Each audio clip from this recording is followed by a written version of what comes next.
तुझे मैं मार दूंगा। तूने मेरे पूरे परिवार को मरवा दिया, मैं तुझे जान से मार दूंगा।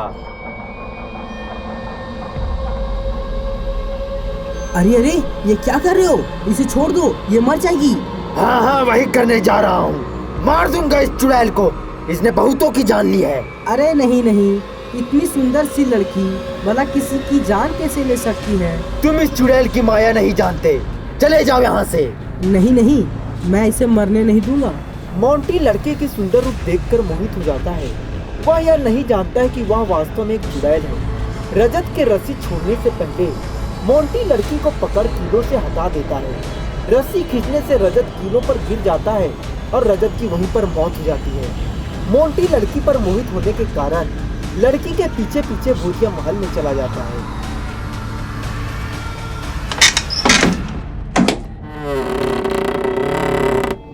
कहाँ जा रहे हो? तुम जीवित कैसे हो? तुम तो मर गए थे। अरे मूर्ख मानव, यहाँ जीवित लोगों का कोई जगह नहीं, मैं मरा हुआ हूँ। तुम झूठ बोल रहे हो, मुझे बस उस लड़की से मिलना है। तुम नहीं मिल सकते। क्यों नहीं मिल सकते? उसके लिए तुम्हें मरना पड़ेगा। हाँ हाँ, मरना पड़ेगा। किसे मारना होगा? जान से मारना है। नहीं नहीं, मैं ऐसा ही किसी का जान नहीं ले सकता। तो फिर तुम यहाँ की रानी से कभी नहीं मिल सकते। क्या वो यहाँ की रानी है? इस महल की रानी है? हाँ, यहाँ की रानी, हम सभी की रानी। अगर तुम्हें हमारी रानी से मिलना है तो तुम्हें कल आना होगा।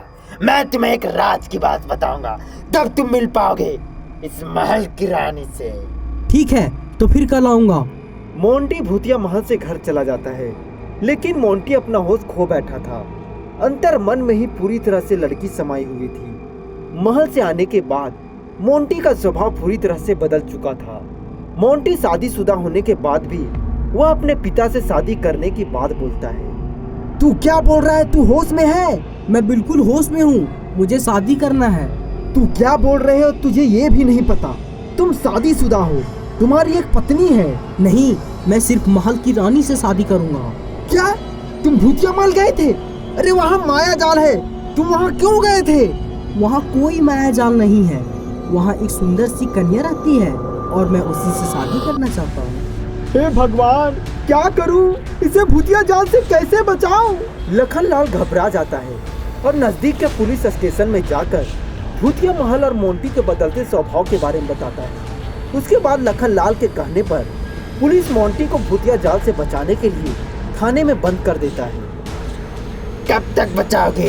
किस किस से बचाओगे? मैं आ रहा हूँ, मैं आ रहा हूँ। रजत मोंटी का रूप लेकर पानी पूरी वाला बनकर पूरे गांव में घूम घूम कर पानी पूरी खिलाता है। पानी पूरी खाने से सभी लोग प्रत्येक दिन बीमार पड़ने लगे। फिर सभी लोग हॉस्पिटल जाते हैं। ये बीमारी पानी पूरी में मिलावट जहर के कारण से हुआ है। मोंटी के कारण ये सब हुआ है, हम सभी छोड़ेंगे नहीं उसे। डॉक्टर से दवा लेने के बाद सभी गुस्से में मोंटी के घर चले जाते हैं। मोंटी कहाँ है? बाहर निकल, आज तुझे हम सभी छोड़ेंगे नहीं। क्या हो गया तुम सभी को? मोंटी कहाँ है? 2 दिनों से हम सभी को पानी पूरी में जहर मिलाकर खिला रहा था, हम सभी मरते मरते बचे हैं। मोंटी तो 2 दिन से थाने में है, पुलिस ने बंद कर रखा है उसे। तुम झूठ बोल रहे हो, हम सभी को उसी ने जहर खिलाया था। विश्वास नहीं तो चलो थाना। लखनलाल सभी लोगों के साथ थाने पहुंचता है। थाने में मोंटी को बंद देख सभी लोग चौंक जाते हैं। विश्वास हो गया ना? चाहो तो पुलिस वालों से पूछ लो। हाँ, ये सच है, मोंटी को मैं 2 दिनों से यहीं पे बंद कर रखा हूँ। अगर मोंटी यहाँ है तो वहाँ मोंटी के रूप में कौन था? भूतिया माया जाल, कोई भूत चुड़ैल होगी, उसी से बचाने के लिए मैं इसे यहाँ बंद रखा हूँ। भूतिया महल के उस माया जाल से हम सभी को खतरा है, इसलिए हम सभी को कुछ करना होगा। अगर चाहो तो तुम सभी उसे मारकर वहाँ से हमेशा के लिए भगा सकती हो। नहीं नहीं, वो बहुत शक्तिशाली है। हाँ, वो फिर हम सभी को माया जाल में फंसा देगा। हम सभी को तांत्रिक भूत वाले बाबा के पास जाना चाहिए, वही हम सभी को इस माया जाल से मुक्त करवाएंगे। हाँ, तुम ठीक कहते हो, चलो फिर तांत्रिक वाले बाबा के पास। सभी ने भूतिया महल माया जाल के बारे में तांत्रिक बाबा को बता देते हैं। सभी की बातें सुनकर बाबा तुरंत भूतिया महल पहुंचते हैं। तुम सभी अपनी आंखें बंद करो, मैं उस माया को इस हिस्से में बंद कर लूंगा, फिर तुम सभी को इस भूतिया महल से डरने की कोई आवश्यकता नहीं। तांत्रिक बाबा के कहने पर सभी लोगों ने अपनी आंखें बंद कर ली, लेकिन सुंदर कन्या के आने से तांत्रिक बाबा भी उस लड़की पर मोहित हो जाते हैं और उस लड़की के करीब जाने लगते हैं। तभी लखनलाल अपनी आंखें खोलता है। तांत्रिक बाबा कहाँ जा रहे हैं? माया के माया जाल, चलो भागो यहाँ से, मन को काबू में करो और सभी इस महल से जल्दी निकलो। बाबा के कहने पर सभी लोग बाहर आ जाते हैं और भूतिया महल का दरवाजा हमेशा के लिए बंद कर देते हैं। मैंने इस माया जाल को इसी महल में कैद कर दिया हूँ, अब कोई भी इस महल का दरवाजा नहीं खोलेगा। उस दिन से सभी लोग भूतिया महल की तरफ नहीं जाते। अगर कोई भूतिया महल की तरफ जाता तो वह भूतिया मायाजाल चुड़ैल के हाथों मृत्यु को प्राप्त हो जाता।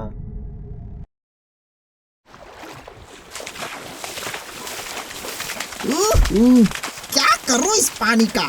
इसमें इतना ज्यादा पानी है कि मछली नहीं पकड़ पा रहा हूँ। 2 दिन से भूखा हूँ मैं, क्या करूं मैं अब? क्या हो गया बगला भाई, परेशान लग रहे हो? हाँ भाई, क्या करूं मैं अब? इस तालाब में बहुत ज्यादा ही पानी है। मैं 2 दिन से भूखा हूँ, एक भी मछली पकड़ में नहीं आई है। क्यों नहीं पकड़ पाया? तुम तो माहिर हो मछली पकड़ने में, फिर क्यों चिंता कर रहे हो? मुझे लगता है इस तालाब में केवल पानी है, मछली तो नजर ही नहीं आ रहा। अरे नहीं नहीं भाई, इस तालाब में बहुत मछली है, मैं अपनी आँखों से देख रहा हूँ। तो फिर तुम मछली क्यों नहीं पकड़ पा रहे हो? मुझे तो लगता है तुम झूठ बोल रहे हो, इस तालाब में मछली है ही नहीं। मैं सच बोल रहा हूँ भाई, इस तालाब में बहुत सारा मछली है। विश्वास नहीं तो जाल फेंक कर देख लो। मुझे तैरना नहीं आता, कैसे जाल लगाऊं? कैसे मछुआरे हो जो तैरना भी नहीं जानते? मछुआरे होकर बोलते हो जाल कैसे लगाऊं? ये जो तुम बोल रहे हो भाई, ये तुम पर शोभा नहीं दे रहा। तुम ठीक कहते हो बबला भाई, पर मैं वास्तव में एक किसान हूँ। इस जाल को ले आने से मछुआरा थोड़ी ना बन जाऊंगा। किसान हो तो फिर तुम जाल लेकर क्यों आए हो? क्या करूं? 2 साल से बारिश न होने के कारण खेती नहीं हुआ। मेरे राज्य का क्रूर राजा हर महीने अनाज या रुपये कुछ भी कर के रूप में ले जाता है। मुझे शुरू से बताओ किसान भाई। तो सुनो बबला भाई, मैं जहाँ रहता हूँ उस गांव का नाम सोनपुर है, जो राजमहल से इतनी दूरी पर है कि गांव से राजमहल और राजमहल से गांव दोनों दिख जाता है। एक दिन की बात है। सुनो सुनो सुनो, सभी गांव वालों ध्यान से सुनो। पता नहीं अब कौन सी परेशानी आन पड़ी है। राजा के आदेशानुसार मैं राजा का सेनापति आज तुम लोगों से ये कहने आया हूँ कि हमारे महाराज ने तुम सभी को अतःशीघ्र राजमहल बुलाए हैं। अब भगवान ही बचाए इस क्रूर राजा से। यदि कोई व्यक्ति राजमहल में उपस्थित नहीं होता है तो वह राजा का अपराधी कहलाएगा, फिर उसे कोई नहीं बचा सकता। इसे तुम आदेश समझो या धमकी? नहीं नहीं सेनापति जी, हम सभी अभी जाएंगे। महाराज की एक एक वाणी सराखों पर, मृत्यु से किसे भय नहीं लगता। हम सभी आ रहे हैं, आप चलिए। समझदार लगते हो, राजा का ऐसा ही प्रजा होना चाहिए, तुम जैसा। धन्यवाद सेनापति जी। मैं जा रहा हूँ, तुम सभी यथाशीघ्र आओ। तुम सभी पिछले 2 महीने से ना तो अनाज और ना ही रुपये दिए हो। क्या तुम लोगों को मृत्यु से भय नहीं लगता? क्षमा करें महाराज, इससे पहले हम सभी ने आपको बोलने का मौका नहीं दिया। जब तक हमारे घरों में अनाज था, हम सभी ने आपको अनाज दिया, अनाज को बेचकर रुपये दिए। लेकिन अब हमारे घरों में अनाज नहीं है, इसलिए हम सभी आपको कर नहीं दे पा रहे हैं। मैं कुछ नहीं जानता, मुझे बस कर चाहिए। तुम सभी के पास जो कुछ भी है वो सब लेकर आओ। महाराज, घर में कुछ भी नहीं है आपको देने के लिए। अगर तुम सभी कुछ दे नहीं सकते तो तुम सभी को जीने का कोई अधिकार नहीं है। महाराज, इन सभी को मृत्यु दंड देने से पहले सोच लीजिए कि वास्तव में हमें कोई लाभ होगा। अगर इन सभी को मार दे तो वैसे भी बारिश का मौसम आने वाला है, अनाज तो उपज होगा ही, उसी वक्त सूद समेत सब ले लेंगे। तुम ठीक ही कहते हो। जाओ मेरे प्रजावासियों, मैं तुम सभी को एक मौका और देता हूँ। जाओ और खेती करो, मैं एक ही बार सूद समेत कर लूंगा, इसलिए आवश्यकता से अधिक उपज करना। जाओ।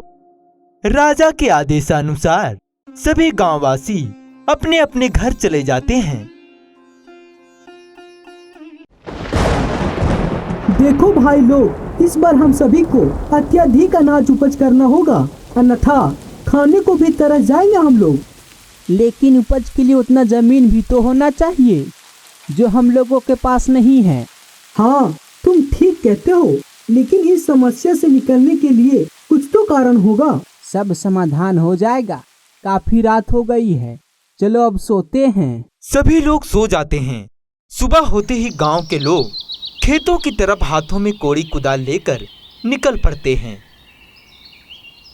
सभी लोग मिट्टी कोड़ खेतों को तैयार करते हैं और बुआई के लिए बीज लेने के लिए मार्केट पहुंचते हैं।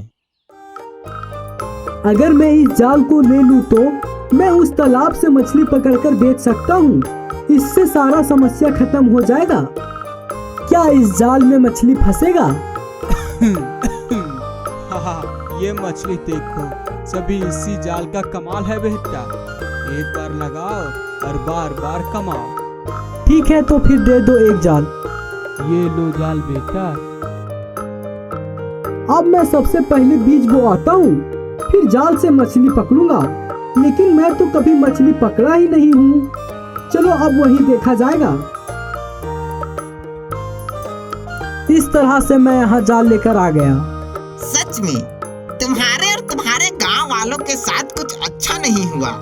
इसलिए तो मैं कुछ अलग कर सबका समस्या सुलझाना चाहता हूँ, लेकिन मुझे मछली पकड़ना ही नहीं आता। अब मैं क्या करूँ बगुला भाई?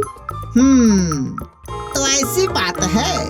मैं तुम्हारी मदद करने के लिए तो तैयार हूँ, पर एक शर्त पर। अगर तुम मुझे खाने के लिए मछली दोगे। हाँ हाँ बगुला भाई, जरूर दूंगा। मेहनत का फल हर किसी को मिलता है।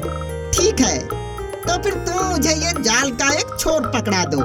मैं इसे इस ओर से उस ओर ले जाऊंगा, फिर इसमें मछली फंस जाएगी। बगुला जाल का एक छोर पकड़कर पानी के चारों तरफ जाल फैला देता है। कुछ देर बाद जाल में अच्छा खासा मछली फंस जाता है। अरे बगुला भाई, जाल में तो मछली फंस गया है। हाँ मछुआरा भाई, मैं भी देख रहा हूँ। अब इसे जल्दी से खींच लो। अभी तो तुम मुझे किसान बोल रहा था और अब मछुआरा। हाँ, क्योंकि अब तुम मछुआरा भी बन चुके हो, इसलिए मैं तुम्हें मछुआरा भी बोलूँगा। तुम्हें नहीं लगता कि हम दोनों एक अच्छा दोस्त बन सकते हैं? क्योंकि हम दोनों को एक दूसरे के लिए आगे भी आवश्यकता पड़ेगी। हाँ, तुम ठीक कहते हो भाई। चलो तो फिर आज से हम दोनों दोस्त हुए। तो चलो मेरे दोस्त, जाल खींचते हैं। इस तरह मछुआरा और बगुला में एक गहरी दोस्ती हो गई। जाल से निकला मछली बगुला अपने लिए कुछ रख लेता है और सारा मछुआरा मछली को लेकर मार्केट में बेच अपने गांव वालों की समस्याओं का समाधान कर देता है। फिर गांव वाले राजा को आराम से कर देने लगे और इस तरह खुशी खुशी सभी लोग रहने लगे। जादू ले ताली और भर दे तू उस डिब्बे में खाली चीनी। जादू ले ताली, चीनी बन जा तू चाय।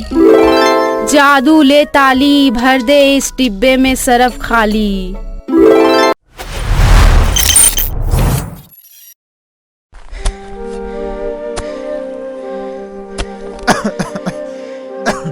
कोई फायदा नहीं। हाँ, कोई फायदा नहीं।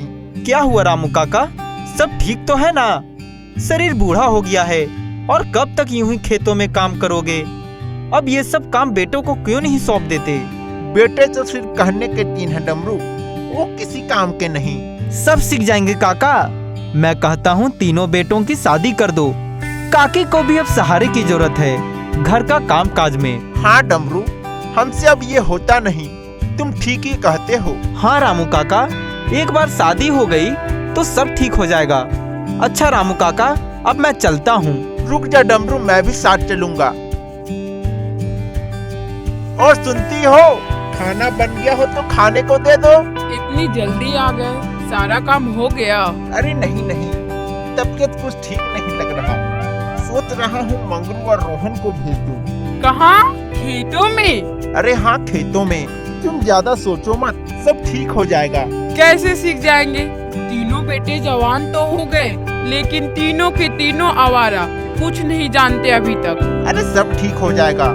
तीनों की शादी करा दो, कुछ पढ़ते ही तीनों काम करने लगेंगे। तुम खाना निकालो, मैं तीनों को बुला कर लाता हूँ।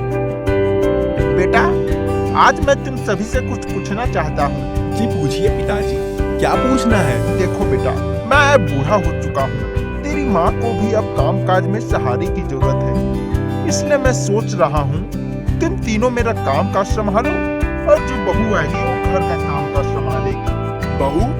कौन बहू? अरे गधों, मैं तुम तीनों की शादी करवाना चाहता हूँ। तेरी माँ कब तक घर का काम काज करेगी? आपको जो अच्छा लगे वही करेंगे हम सभी। चलो, कुछ तो समझ में आया। कल तुम लोगों का शादी है।